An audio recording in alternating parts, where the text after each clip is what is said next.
68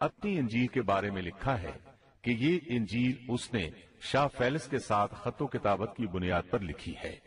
وہ اسے مخاطب کر کے لکھتا ہے کہ سچ کی باتیں جن لوگوں نے کانوں سے سنی تھیں انہوں نے ہم تک جس طرح پہنچائی ہیں ان کو بہت سے لوگ ہم سے نقل کر رہے ہیں، اس لیے میں ضروری سمجھتا ہوں کہ ان کو خود ہی صحیح طریقے پر کر دوں تاکہ تمہیں صحیح حقیقت معلوم ہو جائے۔ اس سے صاف معلوم ہوتا ہے کہ لوقا نے سیدنا مسیح علیہ السلام کا زمانہ نہیں پایا۔ اس کے ساتھ عیسائی عالم یہ بھی بیان کرتے ہیں کہ لوقا کی انجیل مرقس کی انجیل کے بعد وجود میں آئی اور پطرس اور پولوس کے مرنے کے بعد تصنیف کی گئی ہے۔ دراصل لوقا انطاکیہ شہر میں طب کا پیشہ کرتا تھا۔ اس نے عیسیٰ علیہ السلام کو نہیں دیکھا اور عیسائیت کو سینٹ پال یعنی پولوس سے سیکھا، اور سینٹ پال کے بارے میں یہ بات تحقیق کو پہنچ چکی ہے کہ وہ دراصل متعصب یہودی تھا۔ عیسائیت کا بدترین دشمن خیال کیا جاتا تھا۔ وہ عیسائیوں کے خلاف اپنی جد و جہد جاری رکھے ہوئے تھا، مگر جب اس نے دیکھا کہ اس کی تمام تر مخالفتوں اور رکاوٹوں کے باوجود عیسائیت ترقی کرتی جا رہی ہے اور روکے نہیں رک رہی، تو اس نے مکر و فریب سے کام لیا اور اچانک اعلان کیا کہ مجھ سے ایک عجیب معجزہ سرزد ہوا ہے۔ میں صحت کی حالت میں تھا کہ میں ایک دم زمین پر گرا جیسے کوئی کسی کو کشتی میں پچھاڑ دیتا ہے، اور اسی حالت میں مسیح علیہ السلام نے مجھے چھوا اور سخت الفاظ میں کہا کہ خبردار، آئندہ ہرگز میرے پیروکاروں کے خلاف کوئی قدم نہ اٹھانا۔ بس میں اسی وقت مسیح علیہ السلام پر ایمان لے آیا اور مسیح کے حکم سے مسیحی دنیا کی خدمت کے لیے مامور ہو گیا ہوں۔ مسیح نے مجھ سے کہا ہے کہ میں لوگوں کو مسیح کی انجیل کی بشارت سنا دوں اور اس کی پیروی کی ترغیب دوں۔ اس طرح اس نے آہستہ آہستہ کلیسا پر ایسا قبضہ کیا کہ دین عیسوی کی اصل صداقتوں کو مٹا کر اسے بدعتوں اور رسومات کا مجموعہ بنا ڈالا اور پوری مسیحیت کو بت پرستی میں تبدیل کر دیا۔ آج جو عیسائیت قائم ہے وہ اسی پولوس کی ایجاد کردہ مسیحیت ہے۔ لہذا اس کے بعد کون دعویٰ کر سکتا ہے کہ اس کے شاگرد لوقا کی انجیل الہامی انجیل ہے؟ چوتھی انجیل یوحنا کی انجیل ہے۔ اس کے بارے میں عیسائیوں کا عام عقیدہ ہے کہ یہ سیدنا عیسیٰ علیہ السلام کے محبوب شاگرد یوحنا زبدی کی تالیف ہے۔ یوحنا عیسیٰ علیہ السلام کے 12 حواریوں میں سے ایک تھا۔ یوحنا کی انجیل کو ان کی انجیل کہا جاتا ہے، لیکن خود عیسائی عالموں کا یہ دعویٰ ہے کہ یوحنا کی انجیل خود یوحنا کی تصنیف کردہ نہیں ہے۔ یہ تھا ان انجیلوں کا تعارف۔ اس سے ان کی حقیقت واضح ہو جاتی ہے۔ عیسیٰ علیہ السلام اللہ کے نبی، رسول اور پیغمبر ہیں۔ ان کے بعد سوائے نبی کریم صلی اللہ علیہ وسلم کے کوئی نبی نہیں آیا۔